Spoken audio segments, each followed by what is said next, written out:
अस्सलाम वालेकुम everybody, welcome to the A level law introductory class.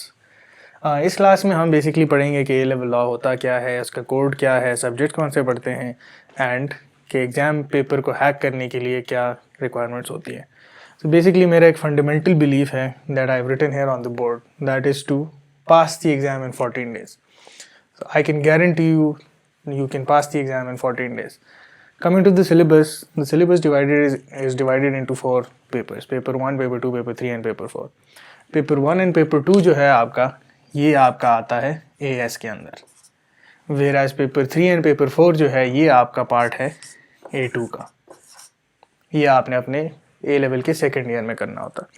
Today our focus will only be on paper 1 and how we will crack this paper to get a good grade, that too in only 14 days. सबसे पहले हमने paper 1 का syllabus देखना है।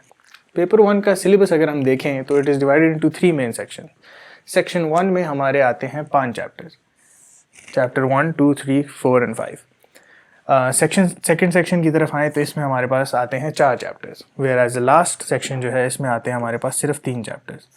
अब इसकी division कैसे हुई हुई है? This is paper 1 is the English legal system. तो इसमें आप वो सब कुछ पढ़ते हैं जो एक इंग्लिश लीगल सिस्टम में इंक्लूड होता है। इसमें आप पढ़ेंगे कि हिस्ट्री, थोड़ी बैकग्राउंड क्या है, इसमें आपने पढ़ना है कि कानून जो होता है, जो लॉ होता है, वो बनता कैसे है। The most important thing at this stage for you A level students is to understand कि लॉ बनता कैसे है। उसके बाद जब लॉ बन गया तो second most important thing is कि आप लॉ अप्लाई कैसे होता है, उसकी अप्रोचेस क्या होती हैं, हाउ डज ए जज look at the law, law की एप्लीकेशन कैसे होती है। तो that is primarily our first part of the syllabus जो पेपर 1 में आता है। इसके बाद हमारा जो सेक्शन 2 है, section 2 deals with the process. This is the procedure. Procedure का मतलब होता है कि जब आपके पास कोई केस आता है, let's say an event has occurred, now we need to determine कि ये किस कोर्ट जाएगा, which court will listen to this matter, which जज will listen to this matter, and more importantly कि ये केस किस टाइप का है। Is it a criminal case, is it a civil case, is it a money matter, banking का matter है, is it regarding a rent dispute, so on so fourth. तो इसी तरह हमारे पास सेकेंड में आता है कि procedural aspect of the exam. तो इसमें हमने पढ़ना है स्पेसिफिकली कि सिविल कोड क्या है, उसकी डिविजन्स क्या हैं, सिविल कोड की टाइप्स क्या हैं। Civil code basically is everything relating to money. तो जो पैसे के मामलात होते हैं, the disputes that arise out of money, those are dealt by the civil code. उसके बाद हम इसी में देखते हैं क्रिमिनल कोड्स। सिमिलरली जैसे civil deals with the money aspect, criminal deals with the criminal aspect of it. If an offence has been committed तो वो किस कोर्ट जाएगा, उसकी डिवीज़न कैसे होगी, मैजिस्ट्रेट क्या होता है, कौन सुनेगा उस केस को, उसका प्रोसेस क्या होता है। एक कोर्ट में जब एक केस होता है तो वो किन स्टेजेस से गुजरता है, एक civil trial and civil case as well as a criminal trial, ये दोनों चीज़ें इसमें हम पढ़ते हैं। फिर इसके बाद हम सेक्शन 2 में पढ़ते हैं पेस के बारे में, जो है पुलिस पावर्स, कि एक पुलिस के पास कौन सी पावर्स अवेलेबल हैं फॉर अरेस्ट, डिटेंशन, सर्च। जो आप स्पॉट पे अगर आप कोई किसी पुलिस ऑफिसर आपको किसी चीज़ के लिए रोकता है, let's suppose you are being held for, you are being accused of a crime, तो अगर पुलिस ऑफिसर आपके पास आएगा तो वो किन किन चीज़ों की रिस्पॉन्सिबिलिटी उसके पास है, things that he needs to be careful of. And आपको अपने राइट्स पता होने चाहिए कि पुलिस ऑफिसर आपको क्या सर्च कर सकता है, कैसे सर्च करेगा, किन चीज़ों पे पुलिस ऑफिसर के पास राइट नहीं है, लीगल अथॉरिटी नहीं है to do. So specifically if I give you an example, अगर एक फ़ीमेल सस्पेक्टेड बंदी है, वो इज़ फीमेल, उसको एक फ़ीमेल ही इंस्पेक्ट कर सकती है। A male inspector can not inspect a female suspect. So things like these we will study in pace. इसके बाद हमारे पास जो third part of the course आता है वो हमारे पास है the organs of a legal system. तो इसमें सबसे पहले हमारे पास जुडिशरी आ जाता है। तो everybody involve in the legal profession, उसमें that is judged by section 3 of the course. तो उसमें हमारा जुडिशरी आ जाता है। एक लीगल ऑर्गन इज जुडिशरी, जो जजेस होते हैं, फिर और होते हैं बैरिस्टर्स होते हैं, सोलिसिटर्स होते हैं, एंड देन द ले पर्सनल। तो ये टोटल हमारे पास एएस का सिलेबस आ जाता है जिसमें हमने ये सारे एरियाज़ कवर करने हैं। अब थोड़ी सी बात कर लेते हैं कि पेपर पैटर्न क्या है। So how is the paper setup for the students to attempt. अब इसका एक बहुत सिंपल पैटर्न है, over the years this was different, अब जो है सिलेबस स्लाइटली चेंज हो गया है couple of years back, and अब जो सिलेबस चल रहा है मैं आपको उसके हिसाब से बताऊंगा, नॉट द सिलेबस दैट जो पहले चलता था। So the completely new updated syllabus के हिसाब से हमारे पास एग्ज़ाम में 2 सेक्शन है। सबसे पहले वी हैव सेक्शन 1। सेक्शन 1 के अंदर we have 5 main questions, all of these questions are mandatory, so you need to do all of these questions. There is no selection in paper 1। अब इनकी division कैसे होती है, इनकी डिवीज़न भी मैं आपको बता देता हूँ। क्वेश्चन 1 जो होता है वो 2 मार्क्स का होता है, क्वेश्चन 2 जो होता है वो भी 2 मार्क्स का होता है, क्वेश्चन 3 आपका 5 मार्क्स का होता है, क्वेश्चन 4 आपका 6 मार्क्स का होता है, whereas the last question 5 आपका 10 मार्क्स का होता है। So cumulatively this makes 25 marks. ठीक, तो आपका जो सेक्शन ए है ये आपका है 25 मार्क्स का, वेयर एज सेक्शन बी जो है इसमें you have a choice, 3 questions आपको दिए जाएंगे जिसमें से आपने 2 करने हैं। ठीक, so you have to do 2 questions out of the option of 3 total questions. Each question की डिवीजन इसकी भी मैं आपको बता देता हूँ, इसकी भी एक डिवीजन है। आपका हर question is divided into 2 parts, so each question is divided into 2 parts. एक पार्ट जो होगा आपका 10 मार्क्स का होगा, एक पार्ट जो होगा आपका 15 मार्क्स का होगा। So cumulatively this will make 25 marks.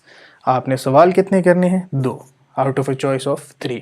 So this means 25 marks for this, 25 marks for your question number 2 and 25 marks for your section A. तो इसका कॉम्युलेटिव अगर आप देखेंगे so your total exam marks are 75।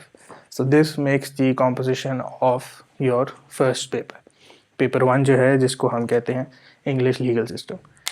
अब having understood all of this, inshallah in the next class we will talk about why you should choose law and the advantages of choosing law, and specifically for those students who want to get a good grade. तो उसके हिसाब से हमने ये देखना है कि is law a suitable option for you or not. अब conclusion में I am going to revert back to my promise that I made to you in the start of the video, the tips to ace your exam in 14 days. The whole point of me on this channel right now in front of you is that I've been teaching from the past 8 years, and law में मेरी अपनी country distinction थी. I topped Pakistan in A-level law and I had no teacher. I did it, and from my 8 years of experience I can guarantee you कि 14 days are enough to pass your examination, and if you do it in the way I prescribe, I can guarantee you a very high grade as well. तो वो tips क्या हैं? सबसे पहले तो exam pattern की तरफ अगर देखें तो I believe in smart work, not hard work. Obviously hard work is important, but smart work is more important in my view. अब आपको अगर मैं इसके ऊपर एग्ज़ाम स्पेसिफिकली एग्ज़ाम पैटर्न के ऊपर आए, if you do these 5 chapters essay and 4 chapters these, if you do these 9 chapters, I guarantee you can get an A grade. जो सेक्शन 3 है इसको आपको देखने की भी ज़रूरत नहीं, you don't even need to look at the section, you can easily get an A grade from these 2 chapters. अब there are some tips and tricks as well which I will tell you down the line कि इन 9 chapters में भी कौन से chapters लाजमी करने हैं, कौन से नहीं करने। वो जो एक टिप मैं देना चाहूँगा वो I have learned over 8 years of teaching, हर ईयर के एग्ज़ाम को स्टडी करना, सिलेबस चेंज देखना, and there is a method that I use from which I can predict 60% of the paper as well. तो वो भी down the line I will tell you, but for now you we only need to do these 9 chapters. इसके ऊपर मेरे अपने notes and detail notes मैंने बनाए हुए हैं, so those are also available for you guys, whoever wants to get those notes can reach out to me. नीचे भी आ रहा होगा एंड डिस्क्रिप्शन बॉक्स में भी कॉन्टैक्ट डिटेल्स अवेलेबल है।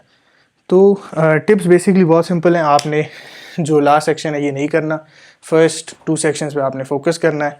आपके जो फर्स्ट 25 मार्क्स हैं, जो फर्स्ट 25 मार्क्स है, इसका भी मैं तरीका आपको आगे ईच उसमें बताऊंगा, and then the last 2 as well. The good thing is that ये जो 2 हैं चैप्टर्स हैं इसमें ये आपके 2 क्वेश्चंस लाजमी आते हैं। So section 1 and 2 will guarantee you these 50 marks as a matter of fact, whereas जो फर्स्ट सेक्शन है जिसमें 2, 2, 5, 6 and 10 के आपको मार्क्स के क्वेश्चंस हैं, इसमें जो मेजर मार्क्स होते हैं ना, जो 10, 6 एंड 5, ये आपके इन्हीं 2 सेक्शन से आते हैं, मोस्टली इन्हीं 2 सेक्शन से आते हैं। जो आपके शॉर्ट क्वेश्चन होते हैं 2 मार्क्स एंड 2 मार्क्स, वो कभी कभी रेयरली इससे पूछ लेते हैं, सेक्शन 3 से पूछ लेते हैं। So there is a way that I have studied and sort out तरीका इसका क्या करना है, that too will be also in the later classes when you follow us. So that's all for today. इंशाल्लाह meet you in the next class. Next class में हम discuss करेंगे कि लॉ चूज़ क्यों किया, करना चाहिए नहीं करना चाहिए, and most importantly we will discuss how we are going to take this course along. ये सारे चैप्टर्स मैं कराऊंगा and we will do this past paper practice in great detail pass paper practice. I guarantee great pass paper से आता है, subject से नहीं आता. So content in my view is 50% and 50% is pass paper, and I am being generous while saying this. So pass papers बहुत ज़्यादा ज़रूरी होते हैं, and मैंने अपनी country distinction सिर्फ pass paper practice से ली थी. तो a lot of teachers I know neglect the fact कि pass papers कराने ज़रूरी हैं, एंड नॉट सिर्फ कराने, एक एक सवाल नहीं, you need to look at each past paper, each question, and you need to do it correctly. So in these 14 days everything will be covered. So stay tuned.